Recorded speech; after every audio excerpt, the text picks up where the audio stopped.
Shalom saudaraku, berjumpa kembali bersama dengan saya Pendeta Jakob Setio dalam program Sapa Jemaat di Rumah.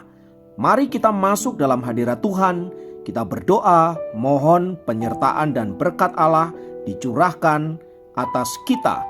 Bapa, kami menyerahkan waktu renungan firman Tuhan kali ini ke dalam tangan kasih-Mu. Mohon hikmat-Mu, mohon pencerahan daripadamu. Biarlah kami mengerti akan kehendak-Mu, supaya sepanjang hari ini menjadi hari yang diberkati, di mana kami boleh hidup seturut dengan kehendak-Mu. Berfirmanlah Tuhan, kami siap diberkati. Di dalam nama Yesus kami berdoa dan bersyukur kepadamu.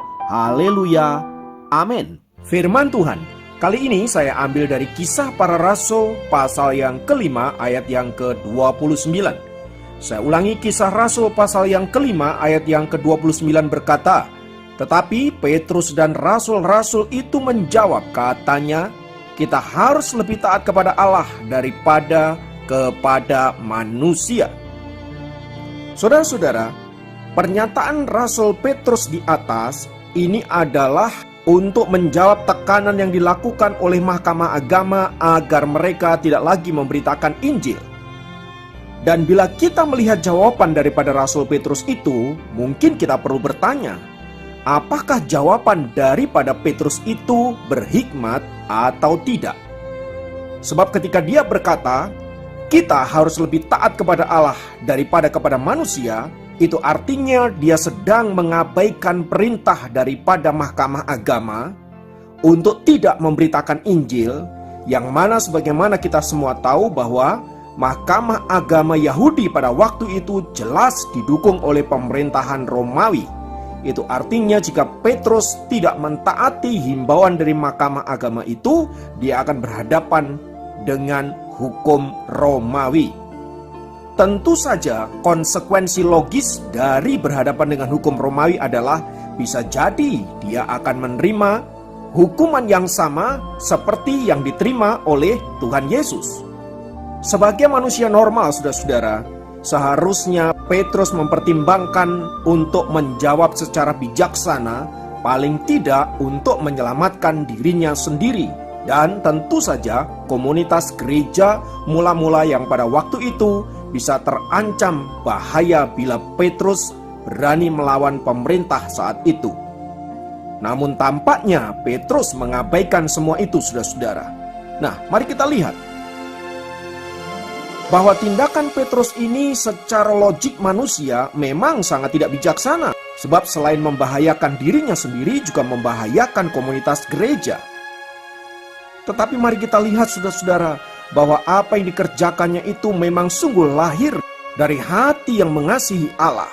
Saudaraku, ketaatan kepada Kristus memang membutuhkan sebuah kerelaan hati dan keberanian untuk membayar harga. Bukan hanya kepada dirinya, tetapi juga kepada gereja Tuhan dituntut hal yang sama.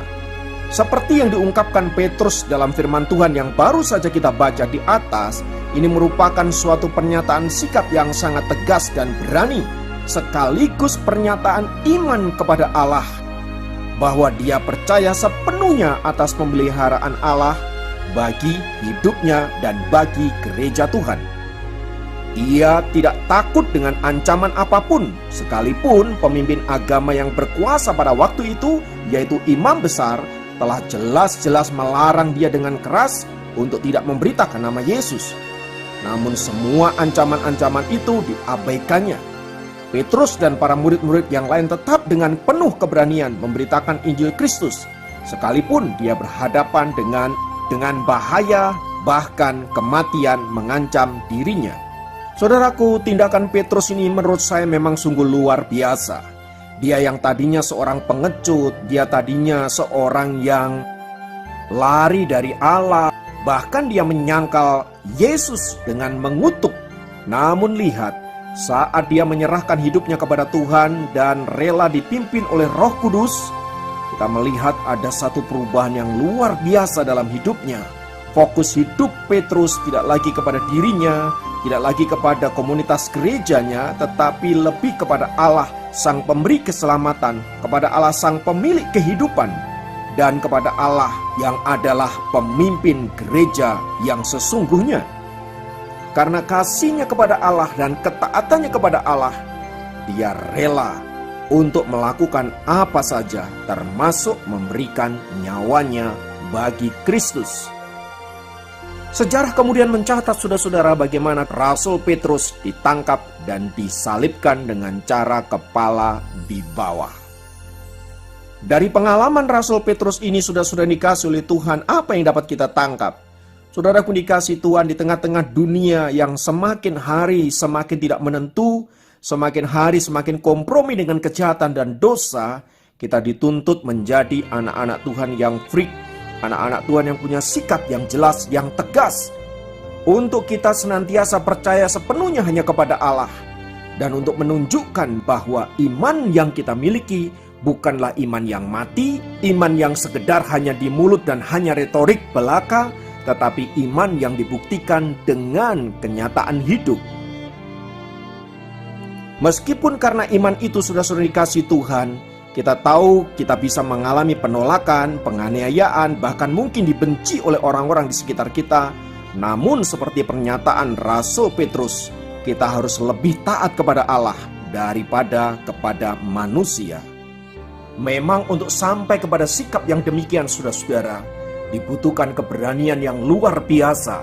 Dan saya sangat yakin sekali, orang-orang seperti Petrus ini tentu tidak akan punya tempat saat ini untuk dunia yang kita hidupi saat ini, di mana semua orang lebih memilih untuk kompromi, semua orang lebih memilih untuk excuse, dan berpikir bahwa Allah toh mengerti kelemahan-kelemahan kita, Allah toh mengampuni kita, sehingga kemudian kita menjadi kompromis dengan dunia ini.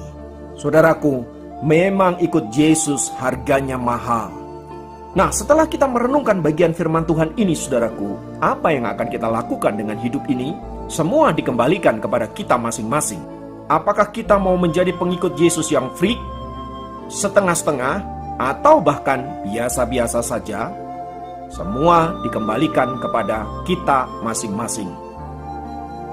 Namun yang harus selalu kita ingat adalah bahwa sekecil apapun yang kita investasikan untuk kerajaan sorga, kita akan menerimanya kembali. Jadi saudara-saudara, Andalah yang akan memutuskan apakah Anda akan taat kepada Allah atau taat kepada dunia ini. Namun seperti firman Tuhan yang dikatakan dalam kitab Amos, di sana dikatakan, pilihlah Allah, maka engkau akan menerima kehidupan. Haleluya. Mari kita berdoa. Bapa, dalam nama Yesus, terima kasih untuk kebenaran firman-Mu. Kami tahu tidaklah mudah pengikut Tuhan yang sejati. Diperlukan harga yang mahal dan secara manusia kami tidak sanggup melakukannya. Itulah sebabnya kami butuh Engkau ya Roh Kudus. Pimpinlah kami, tolonglah kami, agar kami boleh menjadi anak-anak Tuhan yang taat dan setia, bahkan freak di tengah-tengah kehidupan yang sedang bergolak, di tengah-tengah kehidupan yang menyimpang ke kanan dan ke kiri. Biarlah kami tetap setia sampai seluruh rencana-Mu digenapi. Kami boleh menjadi saksi-saksi Tuhan di akhir zaman ini, supaya nama Tuhan dimuliakan. Terpujilah nama Tuhan kekal selama-lamanya. Dalam nama Yesus kami berdoa, haleluya, amin. Sapa Jemaat kali ini dapat memberkati Anda dimanapun berada. Sampai jumpa dalam program Sapa Jemaat yang lain. Tuhan Yesus.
kehendak